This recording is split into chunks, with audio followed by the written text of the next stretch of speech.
오늘 우리가 나눌 말씀은 마태복음 25장 1절부터 13절까지 말씀입니다. 교독하고 마지막 절 같이 읽습니다.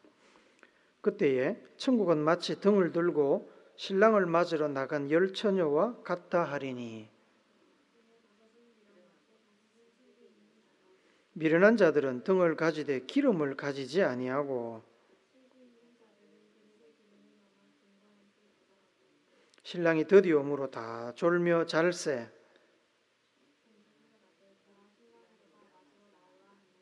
이에 그 처녀들이 다 일어나 등을 준비할세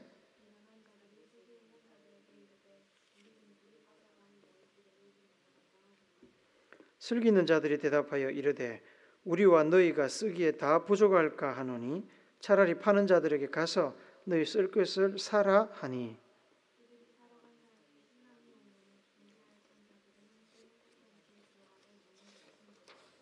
그 후에 남은 처녀들이 와서 이르되 주여 주여 우리에게 열어주소서.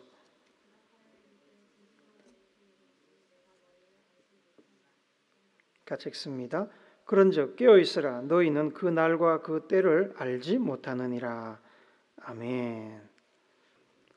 초등학교 때의 일이었습니다. 그때는 월말고사라는 것이 있었습니다. 매월 시험을 쳤습니다. 학년은 제가 기억이 나지 않습니다. 많아야 초등학교 3학년 때입니다. 새학기 첫 시험을 친 이후에 결과가 나오는 날이었습니다. 옆에 앉아있던 친구가 갑자기 자기 이제 성적표, 성적 쪽지를 받아들더니 울기 시작하는 겁니다. 성적이 나쁘게 나왔나 보다 생각을 하고 있는데 알고 보니 저희 반에 1등이었습니다. 그럼 그 친구가 왜 울었을까요? 시험을 잘 쳐서 울었을까요? 아닙니다. 우리 반에서 1등인데 전교에서 1등을 못해서 울었습니다. 많아야 초등학교 3학년이. 저는 그렇게 열심히 공부하는 학생이 아니었기 때문에 그 친구의 눈물을 이해를 할 수 없었습니다. 그 친구는 평소에도 늘 공부만 하던 친구였던 걸로 기억이 납니다. 저는 평소에 잘 놀다가 시험 때만 되면 이제 벼락치기 하는 학생이었습니다. 열심히 하지 않아서 그런지 별로 성적에 욕심을 내지 않았습니다. 그런데 여러분도 잘 아시겠지만 이 벼락치기, 몰아치기로 하는 사람치고 공부를 잘하는 사람은 별로 없습니다. 특출나게 아주 소수의 그 똑똑한 천재들을 제외한다면 공부를 잘하는 사람은 평소 때 늘 공부를 하는 사람입니다. 평소에 늘 공부를 하며 지식을 쌓아놓은 사람은 갑자기 쪽지 시험을 치거나 혹은 학교 시험과 다른 바쁜 일정이 겹쳐도 흔들리지 않습니다. 언제 시험을 쳐도 실력을 발휘하면서 좋은 성적을 얻습니다. 그런 사람이 나중에 가면 대입시험도 잘 보고 대학도 좋은 데를 갑니다.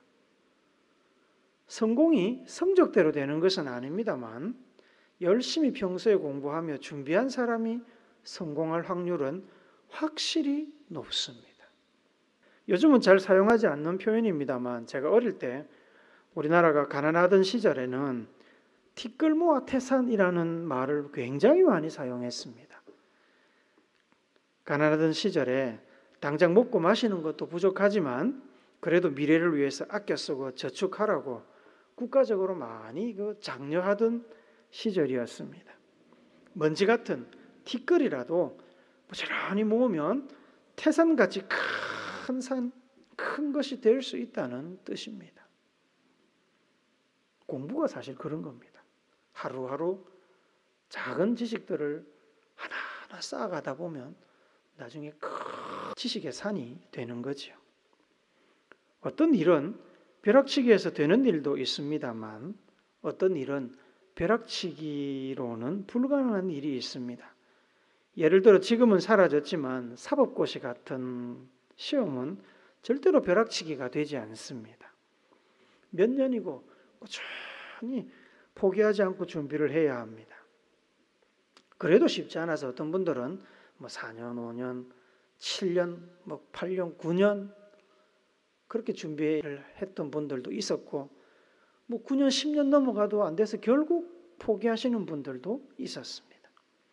그만큼 어려웠기에 시험에 합격하고 나면 돌아오는 보상도 컸습니다. 우리의 신앙은 양면성을 가지고 있습니다. 구원받는 사건, 예수님을 영접하고 믿게 되는 사건은 일회적인 사건입니다. 시험처럼 오래 준비해서 내가 잘 준비해서 예수님을 알게 되고 믿게 되는 것이 아닙니다. 어느 순간 보이지 않던 하나님의 손길이 보이고 하나님의 뜻이 이해되고 예수님이 살아계신 구세주로 받아들여집니다. 일회성 사건입니다.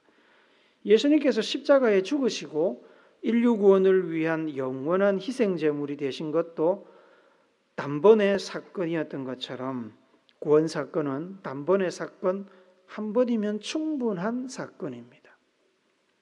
그러나 신앙의 성숙, 신앙의 성장은 한 번에 되지 않습니다.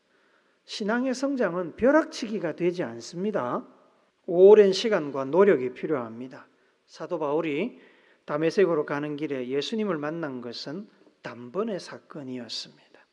그 사건 이후로 사도 바울은 완전히 새 사람이 되었습니다만 그렇다고 사도 바울이 곧바로 성인군자 같은 인물이 된 것은 아닙니다. 바울은 예수님을 영접하고 난 이후에도 오랫동안 죄인의 모습을 다 벗어던지지 못하고 그것으로 인해서 괴로워하고 있었습니다. 이방인의 사도로서 하나님께서 크게 쓰셨지만 여전히 죄인의 모습이 그의 삶 속에 남아 있었다는 겁니다.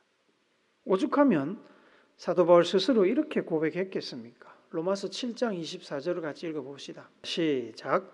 오라 나는 공고한 사람이로다. 이 사망의 몸에서 누가 나를 건져내랴. 이 사망의 몸, 이 죄인의 몸에서 누가 나를 건져내겠냐. 로마에 있는 성도들에게 편지를 하면서 바울이 이렇게 스스로를 커밍아웃 했습니다. 디모데전서 1장 15절도 봅시다. 같이 읽습니다. 시작. 미쁘다 모든 사람이 받을 만한 이 말이여 그리스도 예수께서 죄인을 구원하시려고 세상에 임하셨도다. 죄인 중에 내가 괴순이라. 죄인을 구원하시려고 예수님이 임하셨는데 가만히 생각해 보니까 내가 죄인 중에 괴수다. 죄인 중에 1등이다. 누가요? 사도 바울이요. 사도 베드로도 교회 편지를 쓰면서 이렇게 당부를 했습니다. 베드로후서 3장 17절 18절을 같이 읽습니다. 시작. 그러므로 사랑하는 자들아 너희가 이것을 미리 알았은즉 무업한 자들의 미혹에 이끌려 너희가 굳센 데서 떨어질까 삼가라. 오직 우리 주 곧 구주 예수 그리스도의 은혜와 그를 아는 지식에서 자라가라. 영광이 이제와 영원한 날까지 그에게 있을지어다. 베드로는 성도들에게 지금 뭐라고 얘기하냐면 그리스도의 은혜와 그를 아는 지식에서 자라라. 벼락치기 해가 되는 게 아닙니다. 자라가야 되는 겁니다. 성장해 가야 되는 겁니다. 여러분 성장은 결코 하루아침에 되지 않습니다. 시간이 걸립니다. 빨리 자라고 싶다고 하루에 10끼 먹는 사람 없지요? 먹는다 해도 아니 20끼를 먹는다고 해도 빨리 자랄 수는 없습니다. 시기에 따라서 성장 속도가 조금 빨라질 수는 있습니다만 그것도 아주 잠깐입니다. 성인이 되어서 19금 영화관에 자유롭게 들어가려면 아무리 밥을 많이 먹고 운동을 해도 태어나서 20년이라는 세월을 반드시 보내야 성인 인정을 받을 수 있습니다. 신앙의 성장도 마찬가지입니다. 세월이 흘러야 됩니다. 사람마다 성장 속도는 차이가 있겠지만 누구든지 성숙한 신앙인이 되기 위해서는 세월을 보내야 됩니다.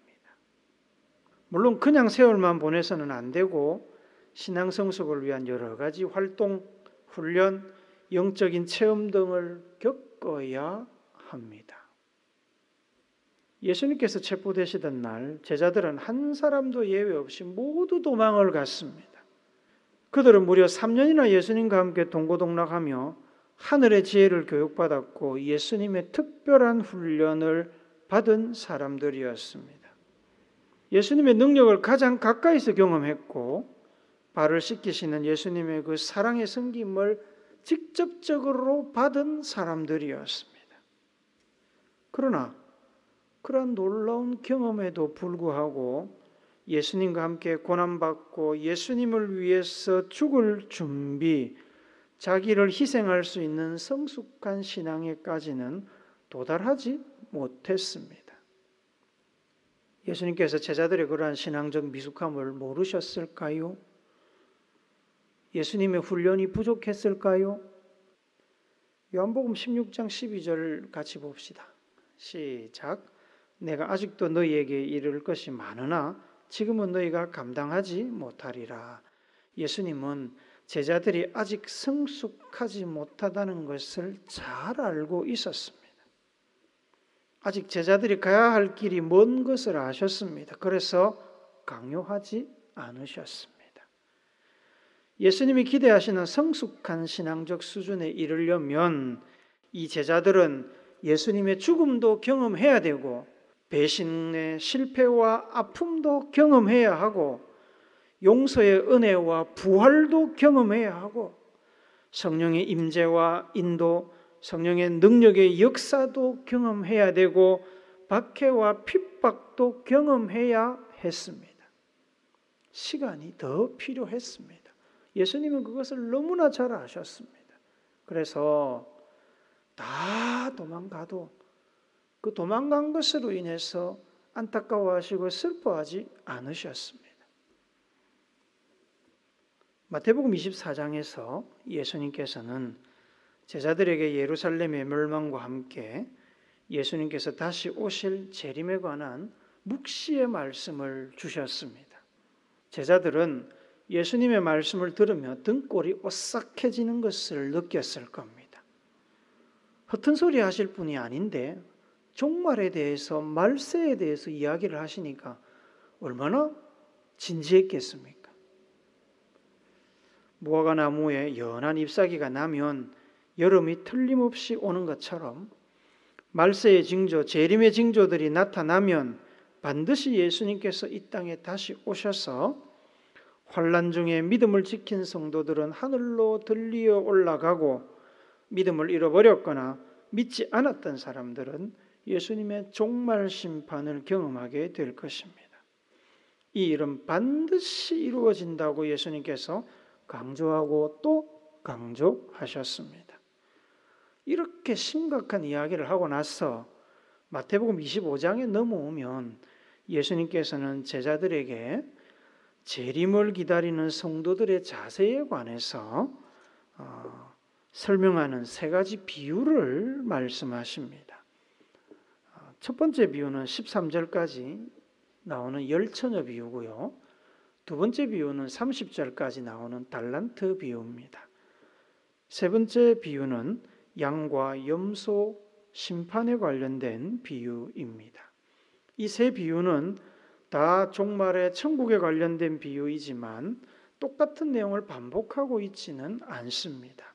각각의 비유는 각각의 주제를 가지고 있습니다. 그리고 세 비유의 가르침을 통합할 때 말세와 재림을 준비하는 제자들에게 주고자 하는 예수님의 결론적인 가르침이 완성이 됩니다. 오늘 본문으로 읽은 마태복음 25장 1절부터 13절은 열처녀 비유입니다. 예수님은 재림과 함께 임하는 천국과 천국의 주인공인 예수님을 기다리는 성도들과의 관계를 혼인잔치를 위해 오는 신랑과 신랑을 기다리는 신부의 그 들러리들의 관계로 비유를 하고 있습니다. 당시 결혼식 날이 되면 신랑이 신부집에 가서 예식을 치른 후에 신랑 신부가 사람들의 행렬과 함께 신랑 집으로 이동을 해서 그곳에서 잔치를 엽니다. 잔치를 무려 일주일 동안 합니다. 그런데 신랑이 날이 밝을 동안에 도착해서 일찌감치 이동하면 너무너무 좋겠지만 집이 멀리 있는 경우나 특별한 사정으로 인해서 밤늦게 도착할 때도 있었습니다. 신부 들러리들은 신부의 친구들이죠. 신랑을 기다렸다가 신랑 신부와 함께 신랑 집으로 이동해서 결혼잔치에 참여하는 것을 당연하게 여겼고 기대를 가지고 있었습니다. 그러나 밤이 되면 사람들이 서로를 알아볼 수 없기 때문에 각 사람은 저마다 등불을 준비해야 했습니다. 만약에 등불을 들지 않는 사람이 있다면 그는 불청객이거나 혹은 도둑으로 취급되기도 했습니다. 비유에서 예수님께서는 신부의 들러리 10명 중에 5명이 기름을 충분히 가지고 있지 않았다고 말씀합니다. 신랑이 일찍 왔다면 아무런 문제가 안 됐겠지만 신랑이 늦어지는 바람에 기름이 충분하지 못했던 들러리들은 신부집을 떠나 기름을 구하러 갔습니다. 그 사이에 신랑이 와서 잔치가 시작되었고 잔치가 시작되면서 대문이 닫혔습니다. 기름을 구하고 늦게 돌아온 이 5 처녀들은 잔치에 참여하지 못하게 되었습니다. 이 예화가 주는 3가지 중요한 포인트가 있습니다. 첫째는 예수님은 재림과 천국 입성을 혼인잔치에 비유하고 계십니다. 예수님의 친구, 예수님을 기다리는 사람, 믿음의 성도들에게 예수님의 재림은 두려운 사건, 공포의 사건이 아닙니다. 혼인잔치와 같은 즐겁고 기쁘고 학수고대하는 일입니다. 누구나 참여하고 싶어하는 황홀한 행사라는 겁니다. 둘째로 기름을 충분히 준비한 들러리나 기름을 충분히 준비하지 못한 들러리나 다 같이 주님을 기다렸고 또 다 같이 졸았습니다. 신랑의 도착에 늦어지면서 점점 밤이 깊어갔습니다. 그때 전기가 있던 것도 아니고 해가 지기 시작하면 바로 어두워지지요. 혹시나 해서 기름을 충분히 준비한 사람도 충분히 준비하지 못한 사람도 기다리는 일은 힘들고 지루한 일입니다. 눈꺼풀이 무거워질 수 있습니다. 곧 오시리라던 예수님은 2000년이 지났지만 아직도 오시지 않습니다. 우리는 그 이유를 알지 못하지만 예수님은 자기가 올 때까지 기다리라고 하셨습니다. 마태복음 24장에서 우리가 살펴보았습니다만 예수님이 재림 전에는 반드시 큰 환란이 있을 것이라고 했습니다. 그 환란은 누구도 피할 수 없다고 했습니다. 믿는 자든 믿지 않는 자든 주님의 재림을 기다리는 사람이든 기다리지 않는 사람이든 피할 수 없는 것입니다. 예수님을 기다리는 모든 사람에게 여건은 똑같습니다. 힘들어도 고통스러워도 인내하며 기다려야 됩니다. 잠이 와도 포기하지 않고 기다려야 됩니다. 그래야 신랑이 도착하고 시작되는 결혼 행렬과 잔치에 참여할 수 있습니다. 천국에 들어갈 수 있습니다. 셋째로 예수님께서는 이 이야기에서 신랑을 기다리던 10 처녀를 이야기하시지 신랑을 기다린 5 처녀와 기다리지 않은 5 처녀를 이야기하는 것이 아닙니다. 혼인잔치에 들어가지 못한 사람은 누구입니까? 이 혼인잔치와 아무런 상관이 없어서 아예 기다리지 않은 사람은 당연히 들어가지 못했습니다. 또 기다리기는 기다렸는데 기름을 충분히 준비하지 못한 채 기다렸다가 신랑이 도착하는 때를 놓쳐버린 사람들도 들어가지 못했습니다. 혼인잔치에 들어간 사람은 신랑을 기다린 사람 중에 기름을 충분히 준비한 사람들 뿐이었습니다. 혼인잔치 비유에서 예수님께서는 기다리지 않는 사람에 관해서는 아예 이야기를 하지 않습니다. 상관이 없는 사람이기 때문에 아예 이야기를 하지 않습니다. 예수님께서는 기다린 사람 중에도 천국에 들어가지 못할 사람이 있다는 심각한 이야기를 지금 하시는 겁니다. 예수님이 오실 것을 알고 다 같이 천국을 기다리지만 예수님이 오셔서 천국 잔치에 들어간 사람과 그렇지 않은 사람이 나눠집니다. 어떤 기준으로 나눠질까요? 기름을 충분히 준비했느냐, 충분히 준비하지 못했느냐가 기준입니다. 이 예화에서는 다시 말씀드리지만 기다렸느냐, 기다리지 않았느냐에 관심을 두지 않습니다. 기름이 있느냐, 기름이 없느냐에도 관심을 두지 않습니다. 이 이야기의 예화에서 중요한 것은 예수님이 오실 때까지 사용할 충분한 기름이 있느냐, 없느냐입니다. 예수님이 오시기까지 성도들은 기다려야 됩니다.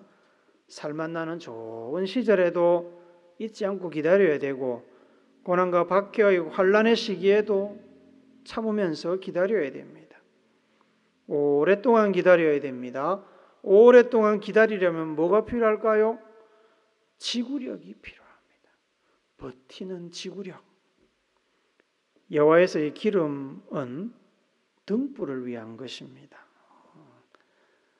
제일 왼쪽에 있는 등불이 아니고 가운데 있는 저런 나무로 깎아서 만든 작은 등불이나 혹은 제일 오른쪽에 있는 토치라고 그러죠. 횃불 같은 거, 이런 걸 이야기를 합니다. 혼인식장에서 이 등불 혹은 이 토치는 각자의 몫입니다. 혼인잔치에 참여하는 사람이 각자 준비해 와야 되는 겁니다. 여호와에서 각자가 준비해야 되는 이 기름은 예수님을 기다릴 수 있는 지구력, 버티는 힘을 말합니다. 다른 단어로 표현하자면 영성입니다. 중간에 포기하지 않고 끝까지 예수님을 사모하며 기다리는, 믿음을 지키는 영적인 지구력을 이야기합니다. 영적인 지구력은 성숙한 영성에서 나옵니다.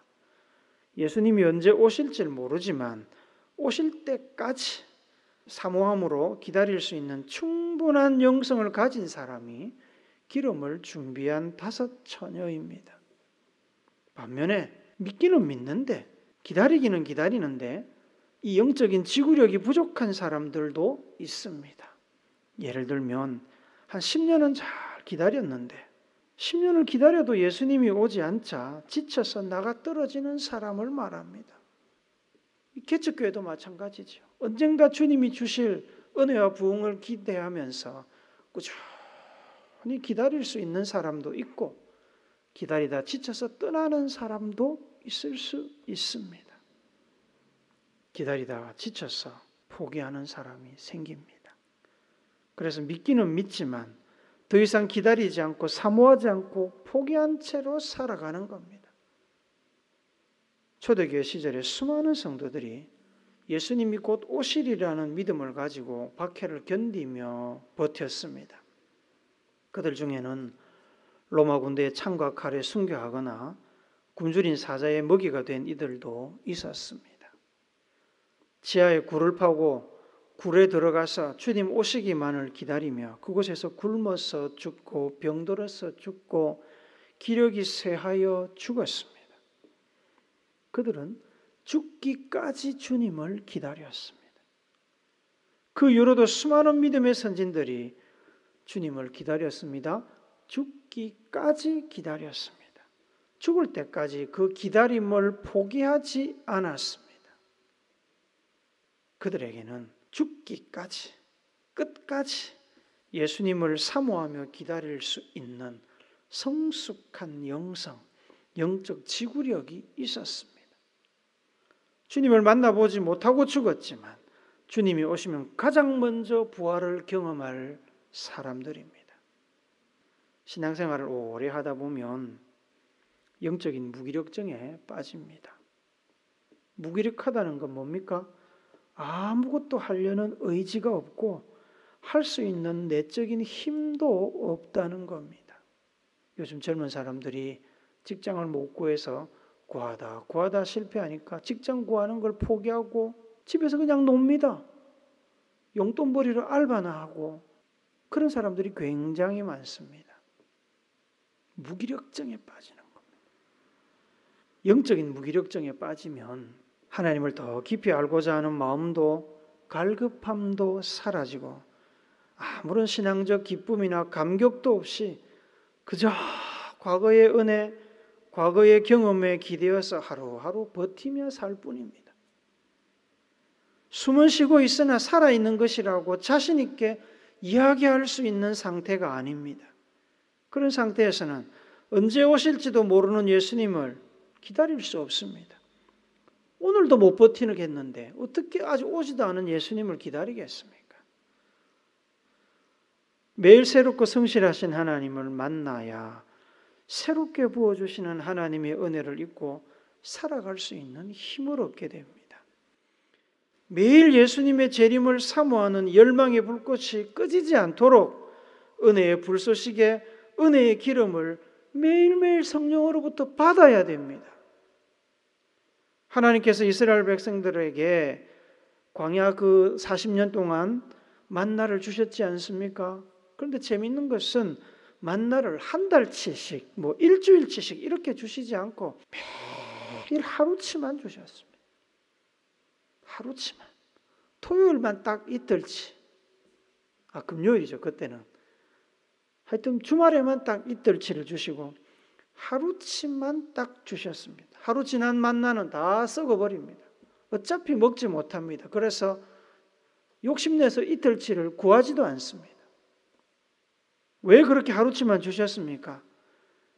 매일매일 주시는 하나님의 은혜를 구하고 하나님이 주시는 힘으로 살라는 겁니다. 매일매일 하늘을 바라보고 만나 주시기를 기다리라는 겁니다. 이렇게 하루하루가 쌓여서 영적인 지구력이 생깁니다. 영적인 지구력이 생겨야 언제 오실지 모르는 예수님을 중도에 포기하지 않고 기다릴 수 있습니다. 기다리기에 충분한 기름을 준비할 수 있습니다. 벼락치기, 당일치기로는 충분한 기름을 준비할 수 없습니다. 사랑하는 여러분, 예수님은 반드시 오십니다. 제 얘기가 아닙니다. 예수님 약속하셨으니까 반드시 오실 겁니다. 예수님은 우리가 깨어서 기름을 충분히 준비하고 기다리기를 바라십니다. 그래야 예수님이 오셔서 우리를 천국으로 인도할 수 있기 때문입니다. 기름을 준비하는 삶, 그냥 적당히 준비해서는 안 됩니다. 충분히 준비해야 됩니다. 아무리 예수님이 늦게 오셔도 주님 얼마든지 천천히 오십시오. 나 준비되어 있습니다. 라고 이야기할 수 있을 만큼 마르지 않는 샘물처럼 등불을 들고 기다릴 수 있는 충분한 기름을 준비해야 됩니다. 그 기름은 매일의 삶 가운데 성령이 주십니다. 성령이 우리 안에 그 기름을 차곡차곡 쌓으십니다. 성숙한 영성, 간절한 사모함, 영적인 지구력을 성령이 우리에게 주십니다. 벼락치기 같이 갑자기 준비한다고 되는 것이 아닙니다. 그렇게 할 수도 없습니다. 꾸준히 매일 준비해야 합니다. 깨어근신하며 매일매일 사모함으로 예수님을 기다리며 기름을 준비하는, 그리하여 기쁨으로 예수님을 만나는 여러분들이 되시기를 예수님의 이름으로 축복합니다. 아멘.